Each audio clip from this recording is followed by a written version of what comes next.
This is a video I'm putting out due to the recent statements made by David Grusch, who worked within the intelligence agencies in a very high capacity. He was the officer's representative of the Unidentified Aerial Phenomena Task Force, UAP, originally known as UFOs. He went on record a few weeks ago and stated that the government, its allies and defence contractors have recovered partial fragments and actual intact crashed alien craft. This has been going on through unacknowledged special access projects for decades, he said. It's not the fact that this is his word alone, but the fact that he has been backed up by a number of very high-ranking officials, which is why it made such headlines in most of the papers. Since this footage is found all over YouTube, I'm putting footage of an official hearing which occurred some time ago that backs up what David Grusch is saying. I'll leave a link to the actual hearing itself below, which went on over quite a few days. There are literally hours of footage and briefings, which in all honesty I would definitely watch. I will be continuing to produce my Egyptian videos since I have arrived back from the Temple of Horus not long ago. But due to the enormous implications of the last few weeks, I will be releasing the Egyptian video a bit later than planned. This isn't to get YouTube views or money by producing loads of videos. This is something not for entertainment purposes, but the reality that we all need to know of.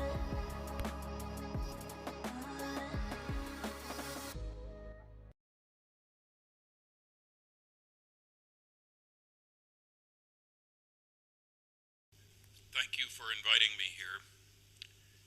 As a retired nuclear physicist who has been studying the evidence about UFOs since 1958, and since 1967 has given well over 700 lectures in all 50 states, 10 Canadian provinces and 18 other countries, I have reached four major conclusions.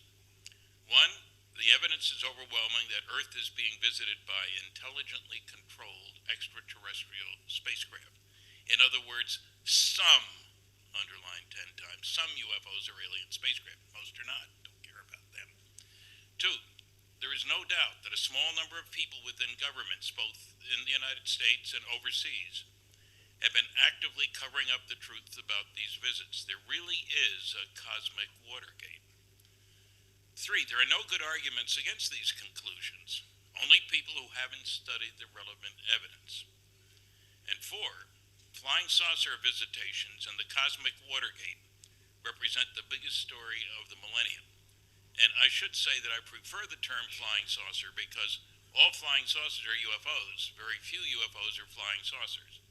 All great-grandfathers are men. Not all men are great-grandfathers. I'm interested in the flying saucers, not the UFOs.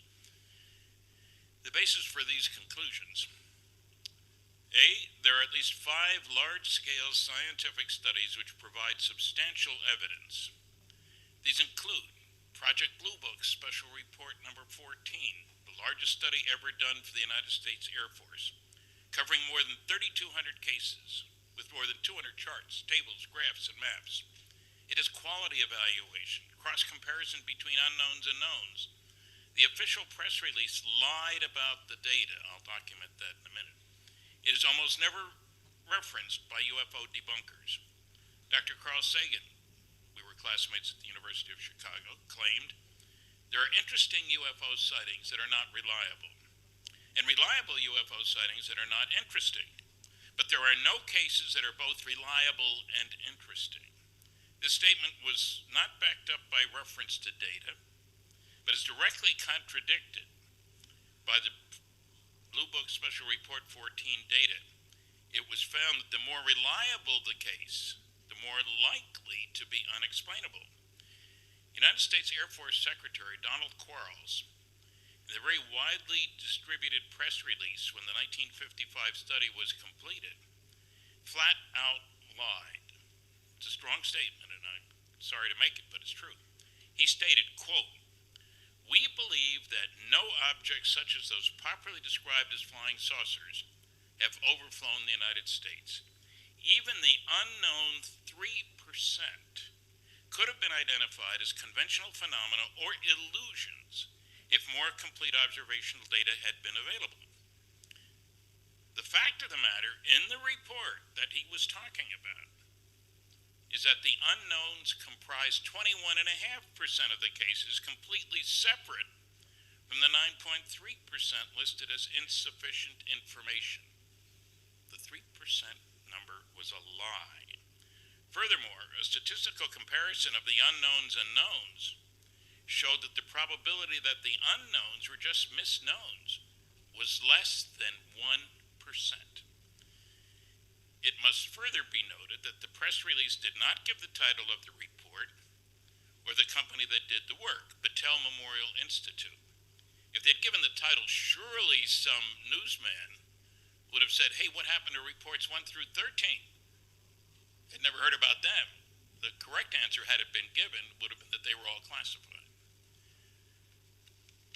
It's a very valuable source of information, this report. It's funny how the debunkers never talk about it. Another primary source of valuable data, which should be of interest to you all, are the congressional hearings of July 29th, 1968, which included testimony from 12 scientists. The most important paper was by Dr. James E. McDonald, professor of physics at the University of Arizona. He had talked to 500 witnesses, but he presented 41 outstanding cases, including multiple witness radar visual sightings, sightings by pilots, by astronomers, by meteorologists. He noted physical trace cases, of which, by now, more than 5,000 have been collected by Ted Phillips from 95 countries. They get dull. Same thing was happening all over the world. Saucer is seen on the ground. It leaves. They find physical changes. It happens here. It happens there. It happens everywhere. 1/6 of those cases involved reports of small beings associated with the craft while it was on the ground. I was the youngest contributor to those, and I think the only survivor since then, to those hearings in 1968. And I was the only one without a PhD. That might tell you something. I'm not sure what. The proceedings, incidentally, are still available online. One of the contributors was Dr. J. Allen Hynek, chairman of the astronomy department at Northwestern University, and for 20 years, United States Air Force scientific consultant to Project Blue Book. His book, The UFO Experience, A Scientific Inquiry, should be required reading by anybody who's going to talk about flying saucers, especially negatively. According to another source here, according to a special UFO subcommittee of the American Institute of Aeronautics and Astronautics, world's largest group of space scientists, 30% of the 117 cases studied by the University of Colorado, government-sponsored study in the late 60s, and discussed in the Condon report, Edward U. Condon, could not be identified. And yet the headline said scientific study shows no UFOs. Totally untrue. There's a 2-volume report called the UFO Evidence, which has loads of data, hundreds of cases that couldn't be identified. There's also the Cometa report from France, which goes into numerous excellent officially involved cases in France. There are a dozen PhD theses about UFOs. One of them demonstrating how poor the press coverage has been. I haven't seen one about coverage by the scientific community or coverage by the political community. That's another story. Anybody need a PhD thesis topic? There's 2 good ones. Also, a third one, the will not to believe on the part of scientists. It's a sickness, a disease, if you will, infecting people who think they know all there is to know and don't. A really bad example of bias and ignorance appeared in Astronomy magazine this month, May 2013, by Dr. Phil Plait. He does a blog, The Bad Astronomy. The title of the article, believe it or not, is The Science Behind UFOs. It's a cover story. He somehow manages to mention none of the 5 large-scale scientific studies that I've just talked about, or any of the 5,000 physical trace cases, or any multiple witness radar visual cases, or abductions, nor advanced technology studies at national labs and in industry showing trips to nearby stars in reasonable round-trip times using fusion propulsion are feasible. I worked on fusion back in the early 60s, and to give you a form of reference, every star in the universe or multiverse produces its energy by nuclear fusion. That's what H-bombs are all about. And a good demonstration of the atom and the UFO together, if you will, is that in a very short period, we managed to go from a 10-ton blockbuster, World War II, 1945, took a big B-29 carrier. That was in 1944. In 1945, the first A-bomb, 15,000 tons of TNT, not 10. 7 years later, which is nothing, cost a lot of money, we set off the first fusion device, an H-bomb, called Mike, incidentally. It released the energy of 10 million tons of TNT. So you go from 10 to 15,000 to 10 million tons. And the Russians sent off one that was 50 million tons of TNT. The point is, we know how to get to the stars if we want to spend the money. I'm not saying it's the ultimate technology. I'm saying scientific progress comes from doing things differently in an unpredictable way. The future is not an extrapolation of the past. You have to change how you do things. And, you know, what gets to me, having worked on fusion propulsion, fission propulsion, nuclear reactors for space applications, and all the rest of this, is that we tend to forget that if you make enough stupid assumptions, you can prove almost anything is impossible. One quick example, one astronomer in 1941, he was fed up with all the science fiction stuff about going to the moon. That was nonsense, he said. So he published a scientific, in quotes, paper, calculating the required initial launch weight of a rocket able to get a man to the moon and back. Legitimate question, how big is it got to be? Pages of equations, he concluded it would have to weigh 1 million tons. He was off by a factor of 300 million. Proving if you make enough stupid assumptions, you can prove anything is impossible. So we have reason to be very careful when somebody says something is impossible. I have a whole book of It's Impossible, Isn't It? Was going to be the title, but Science Was Wrong is what the publisher decided on. I like the first one better, but anyway.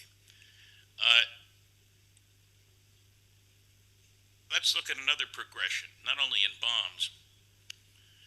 Ferdinand Magellan's ship, he didn't make it, but his ship did, went around the planet in 3 years, in 1523. 3 years.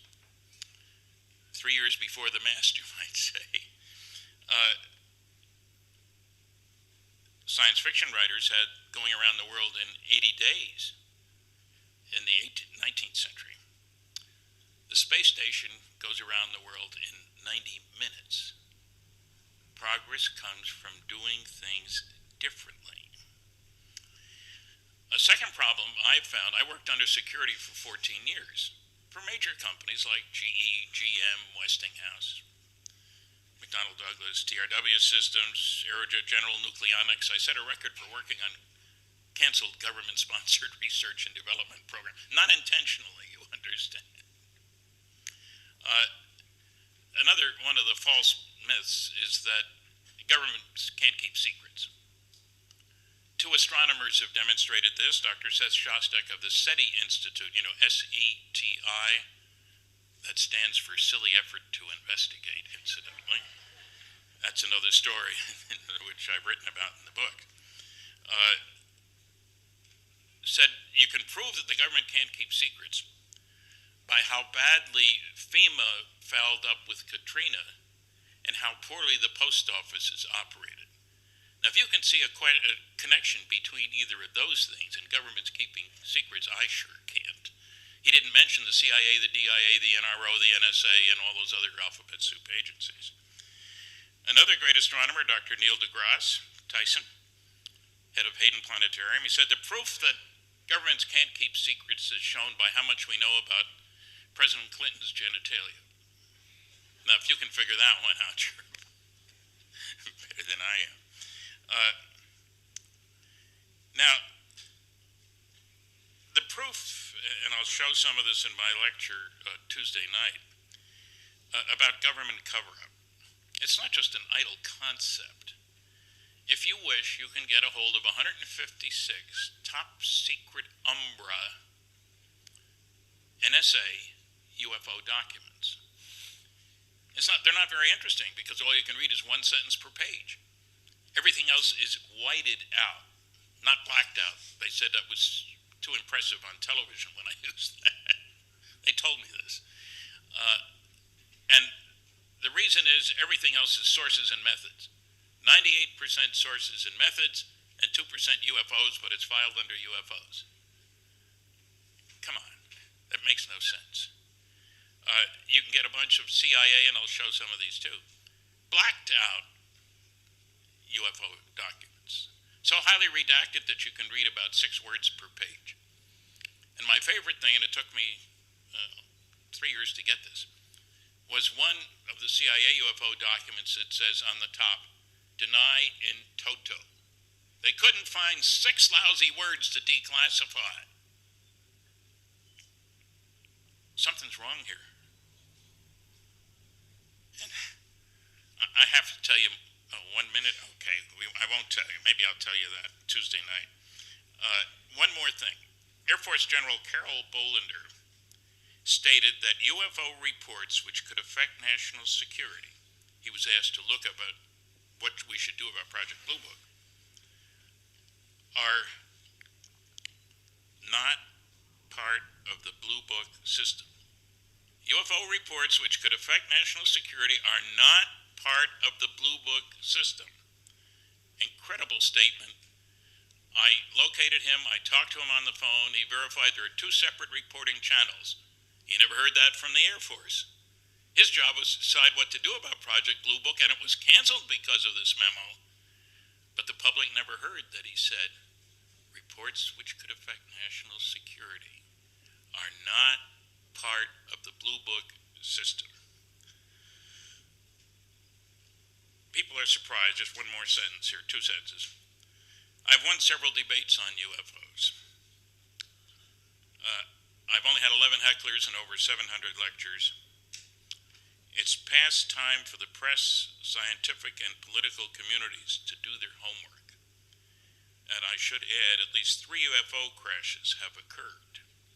You'll hear more about those later in these hearings. Thank you very much.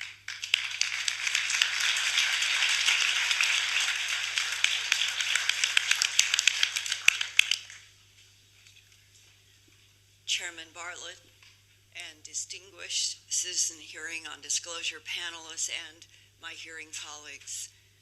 My name is Linda Moulton Howe. I grew up in Boise, Idaho, where my father, Chet Moulton, was director of aeronautics. One of his friends was Kenneth Arnold, who reported the unidentified flying objects over Mount Rainier in June of 1947. And a local reporter then coined the phrase UFO, unidentified flying objects. I remember my father dismissed the idea of extraterrestrials altogether, and that is the bias with which I grew up. I attended the University of Colorado in Boulder when I earned a cum laude Bachelor of Arts in English Literature, and I went on to Stanford University in California to earn a master's degree in communication, producing documentary films for the Stanford Medical Center. My master's thesis film was about the Stanford Linear Accelerator's first efforts to have computers analyze subatomic particle bombardments.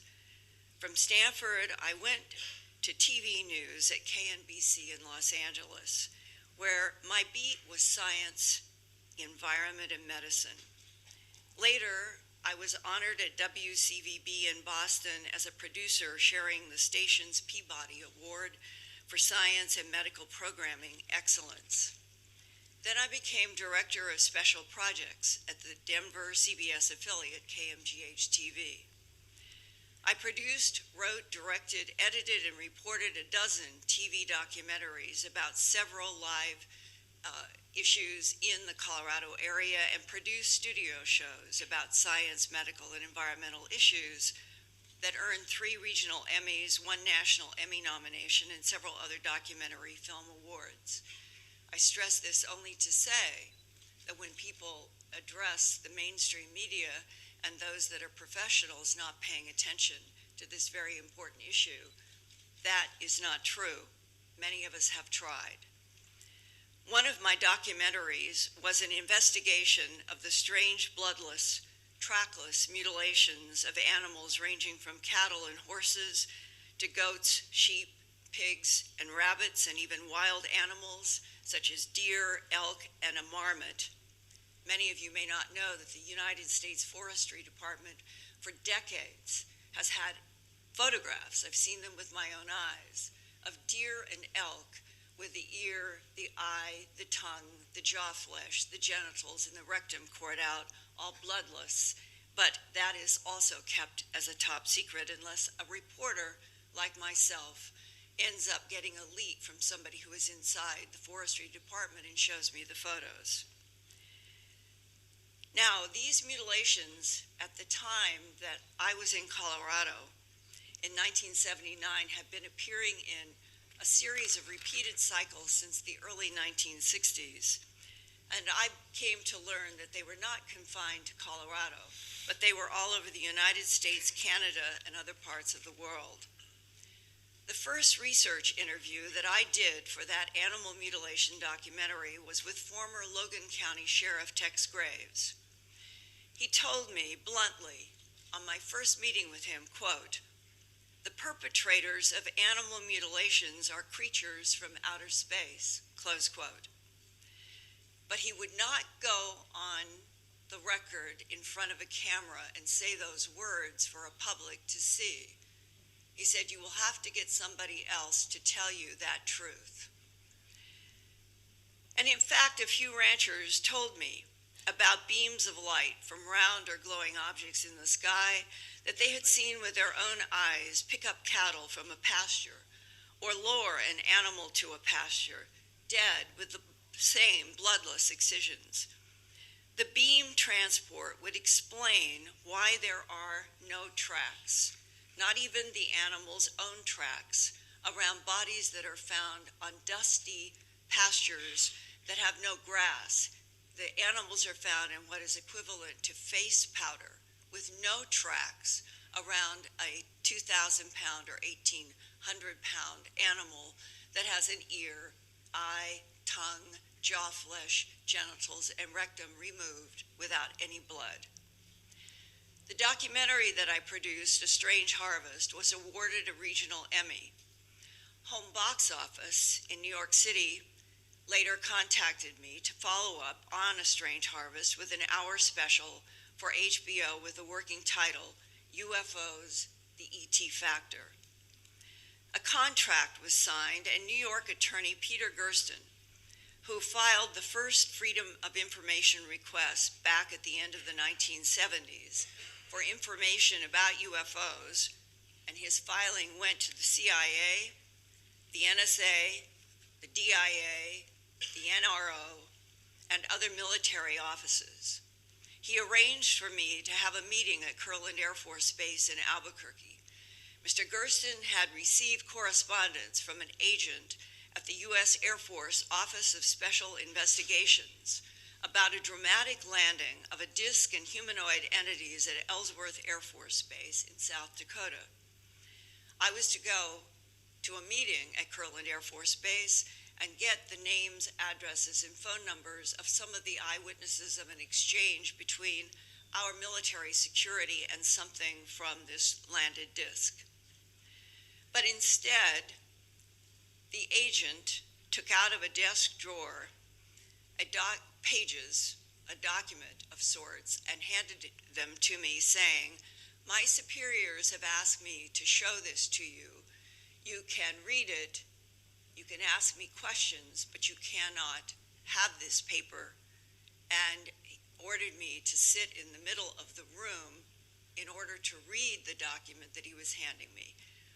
Later, I learned that I had been both videotaped, audiotaped, and photographed, sitting in that chair, reading that briefing paper, and the responses and questions that I had to the AFOSI agent at the Kirtland AFOSI office that day, April 9th, 1983.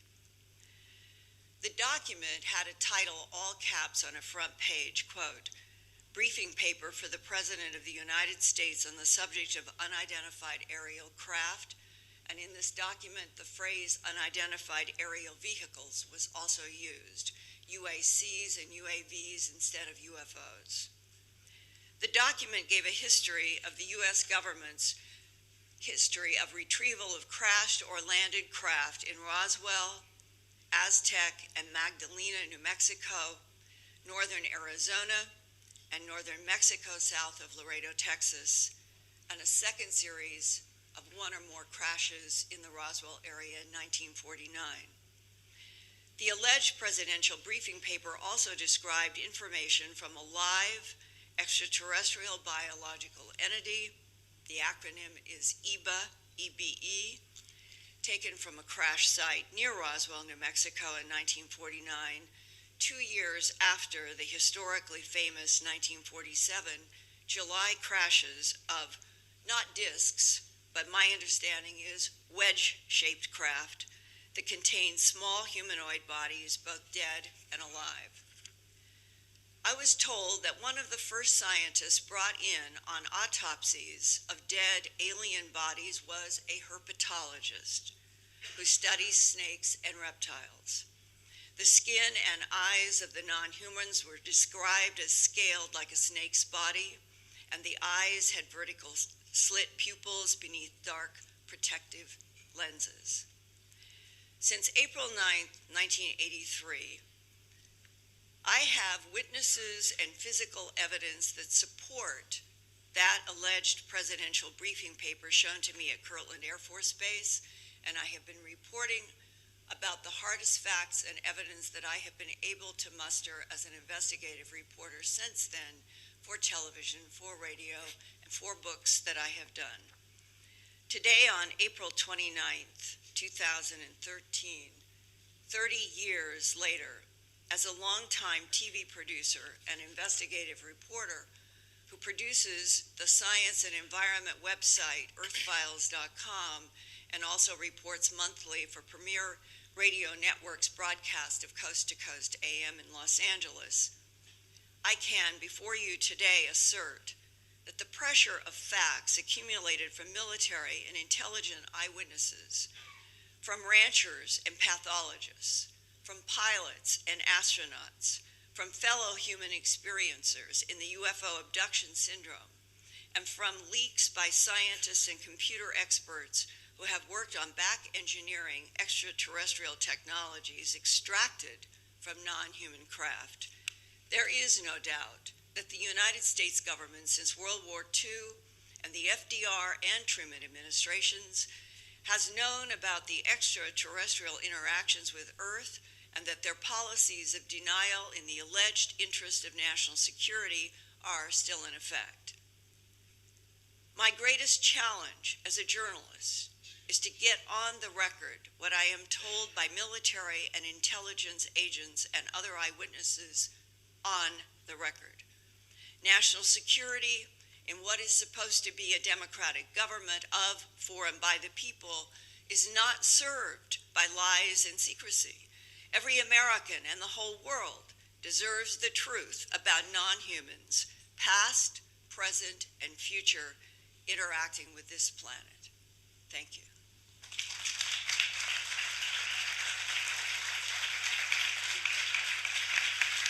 The third problem is if there were an announcement, I say by highly trusted individuals, it's a little hard to find them around the planet, but my favorite odd couple is the Pope and the Queen. They're about the same age, or they were until recently anyway. If they were to make an announcement that indeed UFOs are visiting, the planet's being visited, what would happen? Church attendance would go up, mental hospital admissions would go up, the stock market would go down. But I think based on 600 college lectures that the younger generation, which unlike me and probably you wasn't alive when there wasn't a space program, there was strong sentiment against space travel back not too many years ago.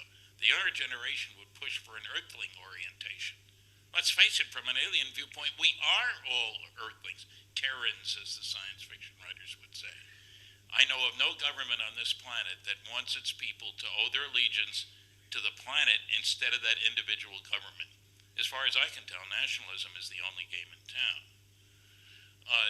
There are some religious problems, extremists who say we're the only intelligent life in the universe and their followers don't want any part of visitors from outer space. It can't be.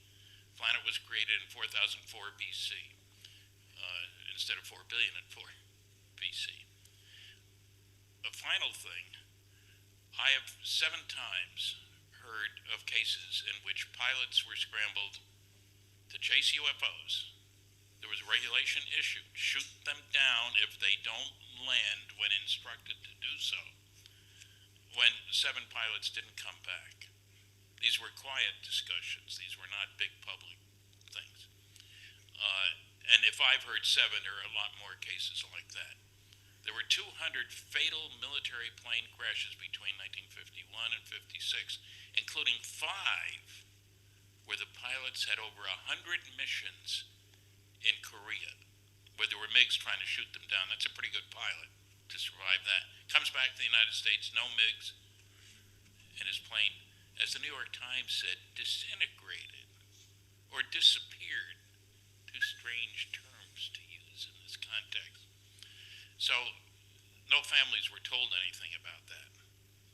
And it may come as, well, it won't come as a shock to you, but there were 166, Air Force guys on board reconnaissance planes that were tickling North Korea, Russia, and China right after the war. See how quickly the radar came on, what frequency it used, and all that sort of stuff. 166 wind up in planes that were shot down. Not one word in public about that. Families were not told until 2001, where a meeting was called and the medals were given out and an explanation was given. I say that only because a lot of people think, well, certainly they would have told the families, those 7 planes. So that's an area of concern, I think, to admit that we can't do anything about these guys. Powerlessness is not something that attracts people to government. From leaked sources, military and intel that I have encountered in my career, there is a complexity that as you go deeper beyond lights in the sky craft, a government interest in back engineering technology. There is testimony from, for example, someone who had worked at Wright-Patterson in the medical department, who has told me, and this is a historic fact as far as I know, that on one of the first autopsies that were done from one of the crashes in Roswell in 1947, and that was not the beginning. We had been retrieving craft and bodies from at least 1941 in Cape Girardeau, Missouri. But in terms of Roswell, one of the bodies, when the surgeon took a scalpel to start a T or a Y section on the autopsy, the report was, this is not tissue, it was fabric. And that in 1947, our government was discovering that they weren't probably dealing with the prime intelligence that was behind the craft, that they were dealing with something that would fall into the area of androidism. Today we have drones that are overflying the world. Back in 1947, our government came to understand that some of the bodies that they were taking from these craft were not even biological tissue as we understand it. And then you combine that with a sentence that I read in the alleged briefing paper that I was shown at Kirtland Air Force Base in the OSI office, the quote which has never left my mind. these extraterrestrial biological entities manipulated DNA in already evolving primates to create Homo sapien, close quote, then that suggests that the relationship between what is in the skies, on the ground, underground, and interacting with humans and animals and plant life on this planet, as one man working for the DIA in retirement told me, Linda, we are convinced that the intelligence interacting with this planet has been here for more than 270 million years, predating the dinosaurs. If the size and the scope of this is that large, and if our government began to stumble onto these facts piece by piece in World War II and after, then I can understand why President Truman and Churchill and Eisenhower and that group of people would have said, let's wait 2 generations until we find out what we're dealing with. And what makes me nervous and what bothers me is why in 2013 is the policy of denial not only in effect, but the people that I am talking to on the phone have visits by somebody from the government saying, you are not to talk to Linda Moulton Howe ever again.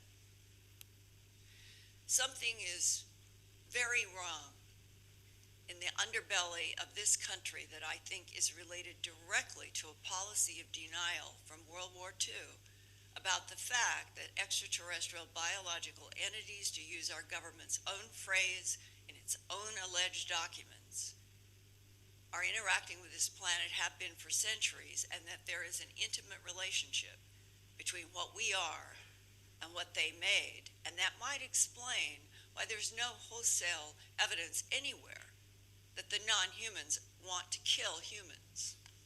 They want, it appears, from my point of view as an investigative reporter talking with so many people, that there is an ongoing research program about what is happening on this planet and the surface life on Earth.